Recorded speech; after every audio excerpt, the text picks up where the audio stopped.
Yo, what up, y'all? Welcome to another episode of What's in the Box Trek.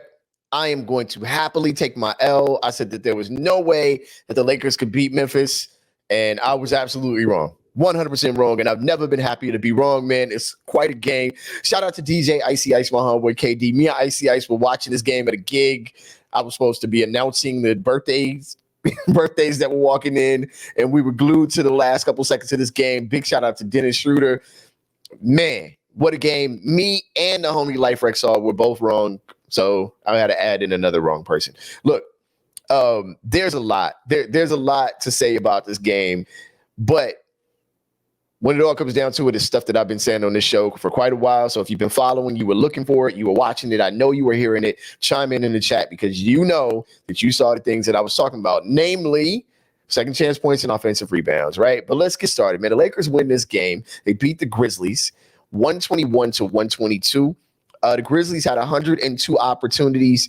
The Lakers had 93. We know why the Grizzlies had more opportunities, though, man. The Grizz, man, out rebounded the Lakers 63 to 47, man. 24 offensive rebounds to 10, causing about, 39 second chance points to 22, man. 39 second chance points is a grip.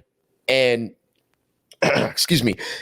14 extra opportunities is crazy. That's very, offensive rebounds is pretty crazy, man. So, what a game. So look, the field goals percentages were so low, man. This is an insane game. 42% from the field for the Grizz, 41% for the Lakers. The three-point shooting, the Lakers did the thing I kind of hate, and I talk about a lot on this show, which is volume threes. Look, when teams get desperate, man, you really saw it with Sacramento against the Lakers the last couple times they played the Lakers, just to bring up another game here, where they just are going to gun these threes because threes, help you catch up. So the Lakers ended up shooting 41 threes. And this is a team that shoots about 30. Lakers do, right? On the other hand, the Grizz shot about 30, and they shot 31%, roughly 31% for each team. The Lakers made 13, the Grizz made 9. It's more the more opportunities, I suppose. 30% with a ton more opportunities is better. I don't know. It's the way the league works now. Just shoot more threes. Lesson of the night, though, kids, boys, girls, everyone all around, practice your free throws. The Grizzlies shot 65% from the free throw line. And Grizzlies fans, but it was the refs. No, fam. Grizzlies got 40 attempts from the free throw line. The Lakers got 41. Now, if you believe that 41 attempts means that one more attempt means that the refs were more involved, I don't know what to tell you. But I'll tell you this.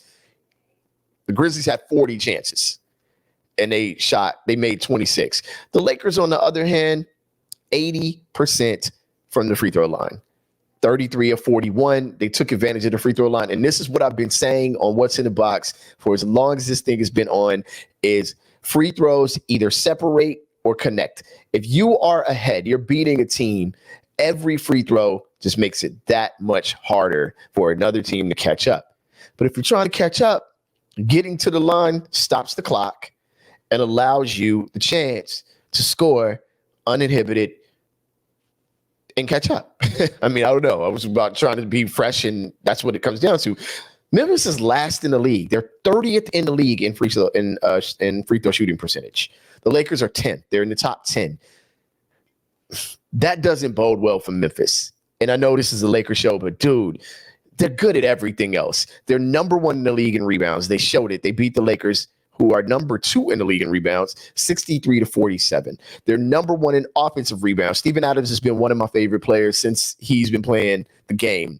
I just love the fact that he goes hard, rebounds hard, plays hard the entire game. He's a winning player, in my opinion, and he is out rebounding just about everybody on your team. And it's showing well with Memphis, right? They're number 1 in that category. Look, Memphis is also number 1 in the league in points in the paint. Now, mind you, the Lakers are number 2, but Memphis is number 1 in points in the paint. I'm sorry, the Lakers are not number 2 in rebounds altogether, by the way. They're like number 6 or 7. And Memphis won that battle 64 to 44. I mean, what more can I say? Like, they did everything to beat the Lakers. Everything they could to beat the Lakers. But this is what the Lakers did do well. When the Lakers did shoot 40% on the night, they held Memphis to 42%. That's good defense on both sides of the ball. Excellent defense when you consider that the league average, lowest team in the league's average is 43%. So both teams held each other below the league average. The next thing is when you don't turn the ball over, good things happen. The Lakers only had 10 turnovers.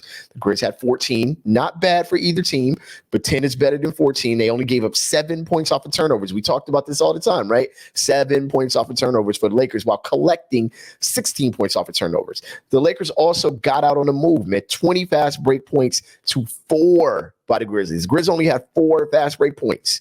The Grizz did exactly, and when I say exactly, I mean exactly what Sacramento did. They crashed the boards heavy.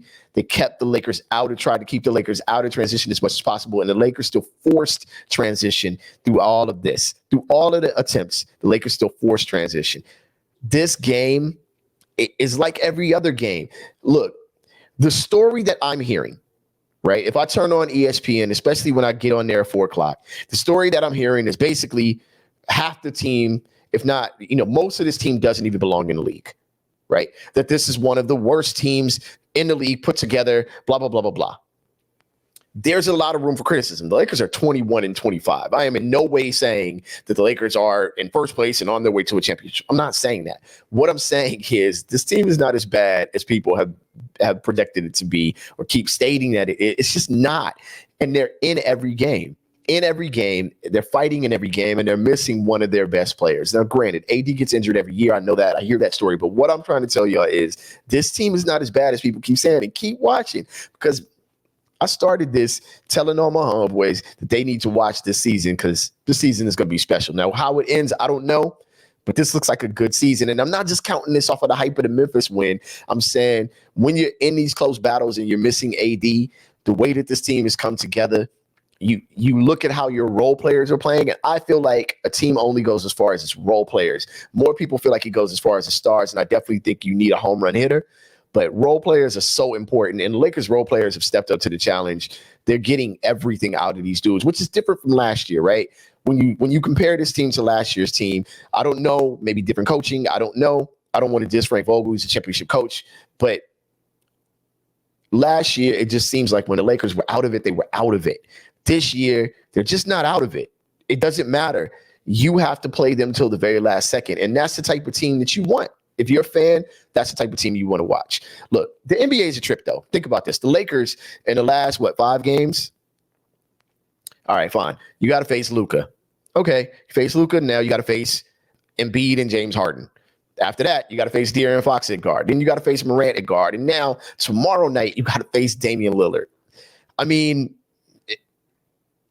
if they're not tired of dynamic guards, I don't know who. I would be sick of dynamic guards at this point if I was the Lakers. But you got another one coming in Dame Lillard. And unlike Ja Morant, who is amazing and on his way to continuing to be amazing, Lillard is a seasoned veteran who's not going to make a ton of mistakes. Now, I feel like look at the standings. You need to win this game. And you cannot lose to Portland. I don't know if this is the last time you face them, but if you play Portland again, you cannot lose to them, whether it's now or the play-in or the next game. I don't know. You cannot lose to Portland, period. Because after this, you have the Clippers, and that's going to be a dogfight. It's on TNT. It's an important game for the Clippers, not just because of the Battle of LA or whatever. That's not really a real thing when you don't have a championship. But either way, the Clippers are coming out to kill. And so is Portland, because Portland knows what's at stake. They've been falling. They've lost 7 of their last 10 games. It's time right now to make this move. AD coming back next week, man. All of this is outside of the parameters, things I like to discuss on What's in the Box. But I'm hyped because this win, man, this is a solid win. This is a big win for the squad. So, I hope you guys enjoyed the game as much as I did. And we're looking forward to tomorrow, 6 o'clock. Lakers go ahead and run up against Portland. They need this win, man. They need this win. Just move up a couple places. All this fight has been for nothing if you don't move up. I will holler at y'all next time, man. Peace.